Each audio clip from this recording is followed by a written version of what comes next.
আপনি আমি যদি রসুলের প্রেমে পড়তে পারি, খোদা কি কসম করে বলি, আপনার আর আমার অন্তরে যদি রসুলের প্রেম ইশক এবং ভালোবাসা থাকে, রসুলের ভালোবাসা প্রেম ইশক যদি আপনার আর আমার অন্তরে থাকে, ওই নবী রহমাতুল লিল আলামিন আপনাকে আমাকে সুপারিশ করে আল্লাহর জান্নাতে নিতে পারে কি পারে না? এ দুনিয়া পড়ে থাকবে, আমরা একদিন থাকব না। জোরে জোরে কণ্ঠে কিনা। এ দুনিয়া পড়ে থাকবে,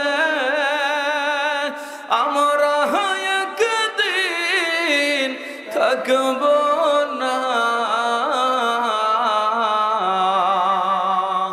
সবাই মোদের ভুলে যাবে, সবাই মোদের ভুলে যাবে, নবীজি আপনি ভুইলেন না। আল্লাহুম্মা জোরে জোরে মারহাবা মারহাবা মাওলানা মুহাম্মদ ওয়া আলা সাইয়্যিদানা মাওলানা মুহাম্মদ। আমরা সবাই গুনাহগার গো, নবীজি আপনায় চিনলাম না, সে কারণে রোজ হাসরে আমাদেরকে ভুইলেন না।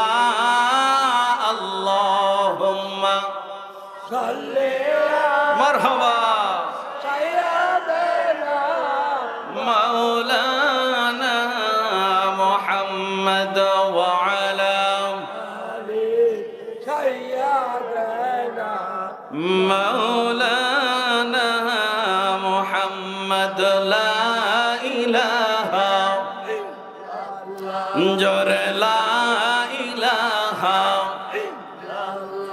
ভালো লাগে লা ইলাহা লা ইলাহা,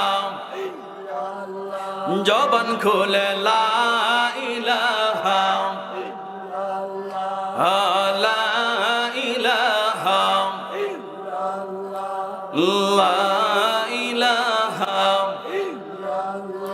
বাবা আসিয়া বলে আল্লাহ আল্লাহ, ফেরাউন কয়ে মোর কি যে জ্বালা। আসিয়া বলে আল্লাহ আল্লাহ, ফেরাউন কয়ে মোর কি যে জ্বালা। জিবরাইল কয় দাও খুলিয়া, জিবরাইল কয় দাও খুলিয়া, জান্নাতেরি তালা। লা ইলাহা জোরে লা ইলাহা লা ইলাহা লা ইলাহা লা ইলাহা ইল্লাল্লাহু মুহাম্মাদুর রাসূলুল্লাহ সাল্লাল্লাহু। আল্লাহুম্মা সাল্লি ওয়া সাল্লিম ওয়া বারিক আলাইহি। মহিষবের বড়বাড়ি যুব সমাজের উদ্যোগে আল্লাহর এক মহান ওলি মরহুম হাফেজ কাজিমউদ্দিন ওরফে জুলুহাবি সাহেবের স্মরণে এলাকার যুব সমাজ, মুরব্বিয়ান, ছোট বড় সকলের আয়োজনে অনুষ্ঠিত ষষ্ঠ বার্ষিক ঐতিহাসিক ইসলামী মহাসম্মেলনের মহতারাম সভাপতি জনাব হযরত মাওলানা মজিবুর রহমান সাহেব, খতিব, ব্যাপারী পাড়া জামে মসজিদ মসুয়া। আজকের মাহফিলের যিনি প্রধান বক্তা, মুফাসসিরে কোরআন, আন্তর্জাতিক খ্যাতি সম্পন্ন ইসলামী আলোচক হযরত মাওলানা মুফতি আমিনুল ইসলাম সালেহী সাহেব মাদ্দাজিল্লাহুল আলী দামাত বারাকাতুহুমুল আলিয়া। আজকে মাহফিলে যিনি আমার পূর্বে অত্যন্ত গুরুত্বপূর্ণ আলোচনা করেছেন, আপনাদের কিশোরগঞ্জের গৌরব, কিশোরগঞ্জের অহংকার, নন্দিত মুফাসসিরে কোরআন হযরত মাওলানা হাবিবুর রহমান যুক্তিবাদী সাহেব। আজকে মাহফিলে ডানে বামে সামনে পিছনে উপস্থিত আমার অত্যন্ত শ্রদ্ধাভাজন মুরব্বিয়ানে আজম, আইম্মায়ে মাসাজিদ, কলিজার টুকরা আমার যুবক বন্ধুরা, আদরের স্নেহের ছোট্ট সোনামণিরা, পর্দার অন্তরালে আবেদা তহেরা জাকেরা জাকিয়া আমার মা এবং বোনেরা, আল্লাহ সুবহানাহু ওয়া তাআলা আপনাকে আর আমাকে পবিত্র জুমাবার অতিবাহিত করে দুনিয়ার সব ব্যস্ততা পাপ পঙ্কিলতা থেকে আপনাকে আমাকে মুক্ত করে একটি জান্নাতি পরিবেশে আল্লাহ সুবহানাহু ওয়া তাআলা আপনাকে আমাকে কবুল করেছেন। আপনারা খুশি না বেজার? এ ভাইরা, খুশির আওয়াজটা কম হয় না বেশি হয়? তাইলে যে যতটুকুন খুশি সে ততটুকুন আওয়াজ করে বলেন খুশি না বেজার? আসুন আমরা মহান রব্বে কারিমের আলিশান দরবারে কালিমাতুশ শুকর আদায় করি, পড়ি আলহামদুলিল্লাহ। আমরা প্রশংসা করলাম কার? আল্লাহ। সব সময় প্রশংসা করব কার? আল্লাহ। এই পৃথিবীর জমিনে কেউ যেটা দেখে না সেটা দেখেন একজন, তিনি কে? আল্লাহ। আপনার আর আমার প্রয়োজনে পৃথিবীতে কেউ যেটা আপনাকে আমাকে দেয় না সেটা দেন একজন, তিনি কে? আল্লাহ। সেই রবের প্রশংসা করলে লাভ আছে না নাই? আল্লাহ সুবহানাহু ওয়া তাআলা ডেকে ডেকে বলেন, গোলাম শোনো, লাইন শাকারতুম লাযীদান্নাকুম। সুবহানাল্লাহ বলবেন না? আওয়াজটা বাড়ায় কন্না আল্লাহু আকবার। আমার রব ডেকে ডেকে বলেন, গোলাম লাইন শাকারতুম লাযীদান্নাকুম। রে গোলাম, আমি রব্বুল আলামিন তোমাকে যতটুকু নিয়ামত দিয়েছি ওই নিয়ামতটুকুন পাওয়ার পরে তোমরা যদি আমি রবের বড়ত্ব প্রকাশ করো, আমি রবের প্রশংসা করো, আমি রবের তাসবিহ তাহলিল আদায় করো, আমি রব্বে কারীম ওয়াদা করলাম, ঘোষণা করলাম তোমাদেরকে নিয়ামতগুলো বাড়ায়া দিব। সুবহান। তাহলে রবের প্রশংসা করলে লাভ আছে না নাই? পিছনের যুবক ভাইরা একটু আওয়াজ করে বলেন লাভ আছে না নাই? এই জন্য আপনি আমি প্রশংসা করব একজন, আর তিনি কে? আল্লাহ। আল্লাহ সুবহানাহু ওয়া তাআলা আপনার আর আমার হেদায়েত, নাজাত, মুক্তি এবং কল্যাণের জন্য তার হাবিবে কিবরিয়া, হাবিবে দোজাহার মাধ্যমে একমাত্র ঐশী গ্রন্থ, মহাগ্রন্থ আপনার আর আমার জন্য হেদায়েতের জন্য, নাজাতের জন্য নাজিল করেছেন। বুঝে থাকলে বলুন সেই কিতাবের নাম কি? আল কোরআন। জোরে বলেন কি? যেই কথাগুলো আমি বলতেছিলাম, এবার আমার দিকে তাকান। আমি এখন থেকে নিয়ে 30 থেকে 40 মিনিট কথা বলবো, খুব গুরুত্ব সহকারে কথাগুলো শুনবেন, অত্যন্ত গুরুত্বপূর্ণ কথা বলবো ইনশাআল্লাহ। যেই কথাগুলোর দ্বারা আপনার আর আমার আমল এবং হেদায়েত এবং মুক্তি আর নাজাত হয়। কারণ সারা রাত যদি আপনি আমি ওয়াজ শুনে চলে যাই আর একটা আমল যদি নিয়ে যাইতে না পারি, তাইলে বলুন এই ওয়াজের কোনো দাম আছে? অথচ ওই সারা ওয়াজ দিয়ে যদি আমি একটা হেদায়েতের কথা, একটা আমলি জিন্দেগি, একটা আমলের কথা নিয়ে যাই, আমার আল্লাহ মাফ করে দিতে পারে কি পারে না? আসুন আপনার আর আমার হেদায়েত, নাজাত, মুক্তি এবং কল্যাণের জন্য যেই মহাগ্রন্থ আল্লাহ নাজিল করলেন, সেই কিতাবের মধ্যে, সেই কিতাব থেকে পবিত্র কোরআন আল কারীমের ছোট্ট এক আয়াতে কারিমা আমি তেলাওয়াত করেছি, যা আপনার আর আমার নবী রহমতুল লিল আলামিনের শানে আমার আল্লাহ নাজিল করেছেন। জোরে কোন মারহাবা।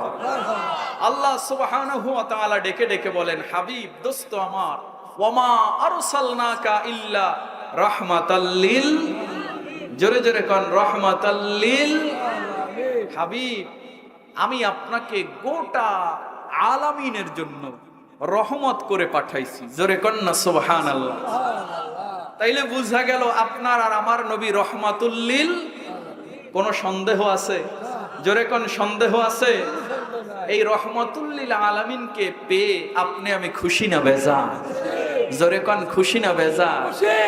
আমার নবী রহমাতুল লিল আলামিন যদি এই জগতের মধ্যে আগমন না করত, আল্লাহ যদি তার আপন দোস্তকে পয়দা না করতেন, সৃষ্টি না করতেন, কুল কায়নাত, আরশ, কুরসি, লৌহ কলম, লা জামান লা মাকান, সিদরাতুল মুনতাহা, আরশ, কুরসি কোনো কিছুই আমার আল্লাহ বানাইতেন না। ঠিক কিনা বলেন? আরেকটু জোরে কোন ঠিক কিনা? আল্লাহর হাবিব রহমাতুল লিল আলামিন এই ধরার বুকে আগমনের কারণে গোটা আইয়ামে জাহিলিয়া অন্ধকারের এই যুগটাকে আমার আল্লাহ তার হাবিবে কিবরিয়ার মাধ্যমে আলোকিত করে দিলেন। সুবহানাল্লাহ। আমার নবী রহমাতুল লিল আলামিন এই ধরার বুকে আগমন করলেন। এই ধরার বুকে আগমন করার পরে ছোট্ট শিশু নবী যখন, তখনই আমার নবীর মাধ্যমে আল্লাহ সুবহানাহু ওয়া তাআলা অলৌকিক মুজিজা, যেটা নবী এবং রাসূলদের দ্বারা আল্লাহ সুবহানাহু ওয়া তাআলা সংগঠিত করেন তাকে বলে মুজিজা। এবং আল্লাহর কোনো ওলির দ্বারা অলৌকিক যদি কোনো কিছু সংগঠিত হয় সেটাকে বলে কারামত। কি বলে? কারামত। আমার নবী রহমাতুল লিল আলামিন এই ধরার বুকে আগমন করেন নাই মা আমিনার রেহেমে, মা আমিনার পেটে আপনার আর আমার নবী রহমাতুল লিল আলামিন ওই সময় থেকে দুনিয়ায় আকাশ বাতাস মুখরিত হয়ে গেছে। জোরে করেন না সুবহানাল্লাহ। মাদারিজুন নবুয়াত একটা বিখ্যাত কিতাব। এই কিতাব প্রমাণ করে আমার রাসূলের মা আমেনা তিনি বর্ণনা করেন যখন রহমাতুল লিল আলামিন তার রেহেমে, তার গর্ভে, তার পেটের মধ্যে ছিলেন, মা আমেনা যখন রাস্তায় বের হতেন, সুবহানাল্লাহ বলেন, রাস্তায় যখন বের হতেন তখন তিনি দেখতেন যে আসমানের ওই সূর্যটা মা আমেনার, আসমানের সূর্যের তাপ যাতে মা আমেনার শরীর মোবারকের মধ্যে না পড়ে, এই জন্য একখণ্ড মেঘমালা মা আমেনাকে ছায়া দিয়ে যায়। সুবহানাল্লাহ। আর একটু জোরে বলেন না সুবহানাল্লাহ। মা আমেনা ডেকে ডেকে বলেন, রে জগতের মানুষেরা শোনো, রহমাতুল লিল আলামিন যখন দুনিয়ার জমিনে আগমন করে নাই, আমি আমেনা যেই রাস্তা দিয়া হাঁটতাম ওই রাস্তার গাছপালাগুলো আমি আমেনাকে সালাম দিয়ে যাই। সুবহানাল্লাহ। মা আমেনা বর্ণনা করে, রে জগতের মানুষেরা, মক্কায় অ্যাভেলেবল পানি মেলে না, কূপ থেকে পানি সংগ্রহ করতে হয়। আমি আমেনা যখন পানিগুলো সংগ্রহ করার জন্য যাইতাম, আমি যখন বালতিটা ওই কূপের মধ্যে নিক্ষেপ করতে চাইতাম, নিক্ষেপ করতে হতো না, ওই কূপ থেকে আওয়াজ আসতো, রে আমেনা তোমার বালতি নিচের দিকে ফালাইতে হবে না, তুমি একটু অপেক্ষা করো, আমরা পানিগুলো অটোমেটিক তোমার বালতির মধ্যে ভরে যাইব। আমার নবী রহমাতুল লিল আলামিন দুনিয়ার জমিনে আগমন করে নাই, আল্লাহর হাবিবের আব্বা জান জগৎ থেকে বিদায় হয়ে গেলেন, মা আমেনা স্বামীহারা হয়ে গেলেন, মা আমেনা রহমাতুল লিল আলামিনের আম্মা জান বেকার হয়ে গেলেন। মক্কায় ওই সময় বিখ্যাত একটি প্রথা ছিল, যাদের স্বামী নাই ওই মানুষগুলো তারা আর কোনো কিছুতেই সুগন্ধি ব্যবহার করতে পারবে না, সেন্ট ব্যবহার করতে পারবে না, পারফিউম লাগাইতে পারবে না, তারা স্বামী হারাম। মা আমেনা কোনদিন আর পারফিউম লাগায় নাই, সেন্ট ব্যবহার করে নাই, খুশবু লাগায় নাই, কিন্তু মা আমেনা যেই রাস্তায় যায় ওই রাস্তায় মেশকু আম্বরের চাইতেও দামি ঘ্রাণ বের হয়ে যায়। মক্কার সর্দার আমার রাসূলের দাদা আব্দুল মুত্তালিবের কাছে খবর গেল, রে সর্দার আপনার তো বৌমা আমেনা যেই রাস্তায় যায় শুধু খুশবুর ঘ্রাণ পায়, ঘটনা কি? আরবে যাদের স্বামী নাই, মক্কায় যারা স্বামীহারা হয়ে গেছে তারা তো খুশবু লাগাইতে পারবে না, আপনি একটু দেখেন, বিচারটা করে দেন। মক্কার সর্দারের কাছে খবর গেল, বিচার গেল। এবার আমার রাসূলের দাদা জান তার দাদিকে ডেকে ডেকে বলেন, আমার বৌমা কি খুশবু লাগায়নি?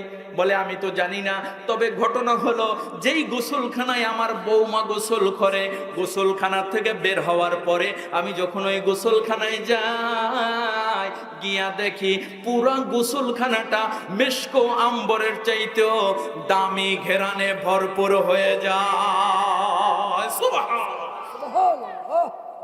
এবার দুজনে পরামর্শ করলো যে বৌমাকে ডাকো, আমার বৌমাকে ডেকে একটু আমরা সরাসরি জিজ্ঞেস করি ঘটনাটা কি, কেন এমন হয়। কষ্ট হয়নি আপনাদের? বলবো, একটু বৌমাকে ডাকো, একটু কষ্ট কি ব্যাপার আমরা একটু জিজ্ঞেস করে নিই। আমিনা রাদিয়াল্লাহু তাআলা আনহাকে ডাকা হলো, বৌমা তুমি কি কোনো পারফিউম লাগাও? না আব্বাজান, আমি কোনো পারফিউম লাগাই না। তুমি কোনো সেন্ট ব্যবহার করো, কোনো খুশবু লাগাও? বলে না আব্বাজান, আমি এগুলো কিচ্ছু লাগাই না। বলে তো এত ঘ্রাণ কোথা থেকে আসে, কোথা থেকে পাও, কোথা থেকে পাও? মা আমেনা বলে আব্বাজান, আম্মাজান, কোথা থেকে এত ঘ্রাণ আসে জানি না। তিনি কি করলেন, রহমাতুল লিল আলামিনের আম্মাজান মুখ থেকে একটু থুথু নিক্ষেপ করলেন, বললেন আব্বাজান দেখেন, আমি আমেনা যদি একটু থুথু নিক্ষেপ করি, ওই থুতু থেকেও মেশকো আম্বরের চাইতো দামি ঘেরান বের হয়ে যাও। আর একটু জোরে বলেন না সুবহানাল্লাহ। মা আমেনা ডেকে বলে, বাবা রে, আমি আমেনা যদি একটু থুতু নিক্ষেপ করি, ওই থুতু থেকেও মেশকে অম্বরের চাইতে দামি ঘ্রাণ গুলো বের হয়ে যায় রে আব্বাজান। তবে এই ক্ষমতা এটা আমার কিছু নয়। যেই দিন আপনার সন্তান আব্দুল্লাহর ঔরসে আমার রেহেমের মধ্যে কি এমন জানে নূরের পুতুলি আগমন করেছে, ওই দিন থেকে আমি আমেনা যে দিন যে জায়গায় যাই, শুধু মেশকো আম্বরের চাইতো দামি ঘেরান বের হয়ে যায়। সুবহানাল্লাহ। আমরা কোন নবীর উম্মত জানার দরকার আছে না নাই? আরো জোরে বলেন, দরকার আছে না নাই? আপনার আর আমার শরীরে ঘাম আছে না নাই? ঘামের গন্ধটা কি সুগন্ধ হয় না দুর্গন্ধ হয়? এ ভাইরা একটু কথা বলেন, ঘামের ঘেরান দুর্গন্ধ না সুগন্ধ? কিন্তু আমার নবী রহমাতুল লিল আলামিন যদি কখনো একটু ঘেমে যাইতেন, সুবহানাল্লাহ কর, জোরে আওয়াজটা বাড়ায় কোন, আল্লাহু আকবার। আমার নবী রহমাতুল লিল আলামিন যদি কখনো একটু ঘেমে যাইতেন, আমার নবী রহমাতুল লিল আলামিনের নূরানি জিসম মোবারক থেকে যদি কখনো ঘাম বের হইতো, ওই ঘামটা সাধারণ কোনো ঘাম ছিল না, কোনো দুর্গন্ধযুক্ত ঘাম ছিল না। ওই ঘামগুলোকে আল্লাহর হাবিবের সাহাবীরা আতর মনে করে শরীরে ব্যবহার করে নিত। সুবহানাল্লাহ। আর জোরে কোন, আল্লাহু আকবার। রহমতে আলম নবী নূরে মুজাসসাম, সাহাবীরা আতর বানায় ওই নবীজির ঘাম। বলুন সাহাবীরা আতর বানায় ওই নবীজির ঘাম। বলুন সাহাবীরা আতর বানায় ওই নবীজির ঘাম। রহমতে আলম নবী নূরে মুজাসসাম, সাহাবীরা আতর বানায় ওই নবীজির ঘাম। বাবারা, রাসূলের মহব্বত অন্তরে আসেনি? আর একটু জোরে কান, আসেনি? অনেকে মনে হয় বেজার হয়ে আছেন আমার উপর, কি রাগ করে আসেননি? তাহলে একটু আমার রাসূলের মায়া এটা বলা যাবে না? জোরে কান বলা যাবে নি? তাহলে একটু মায়ার সুরে আমার নবী রহমাতুল লিল আলামিনের প্রেমে পড়ে একটু বলেন। আপনি আমি যদি রাসূলের প্রেমে পড়তে পারি, খোদা কি কসম করে বলি, আপনার আর আমার অন্তরে যদি রাসূলের প্রেম ইশক এবং ভালোবাসা থাকে, রাসূলের ভালোবাসা প্রেম ইশক যদি আপনার আর আমার অন্তরে থাকে, ওই নবী রহমাতুল লিল আলামিন আপনাকে আমাকে সুপারিশ করে আল্লাহর জান্নাতে নিতে পারে কি পারে না? পিছনের ভাইরা মনে হয়, পিছনের ভাইরা কি বোঝেন, পারে কি পারে না? আরো জোরে কোন, পারে কি পারে না? আমার নবী তো কিয়ামতের ময়দানে সুপারিশ করবেনই। এই দুনিয়ার জমিনে বসে এক নয়, দুই নয়, তিন নয়, চার নয়, 10 জন সাহাবীকে, জোরে কোন কয়জন? 10 জন সাহাবীকে আমার নবী রহমাতুল লিল আলামিন জান্নাতের টিকিট দিয়ে দিয়েছেন। সুবহানাল্লাহ। আর জোরে কোন না সুবহানাল্লাহ। সেই নবী রহমাতুল লিল আলামিন আপনাকে আমাকে আল্লাহর জান্নাতে সুপারিশ করে নিতে পারে কি পারে না?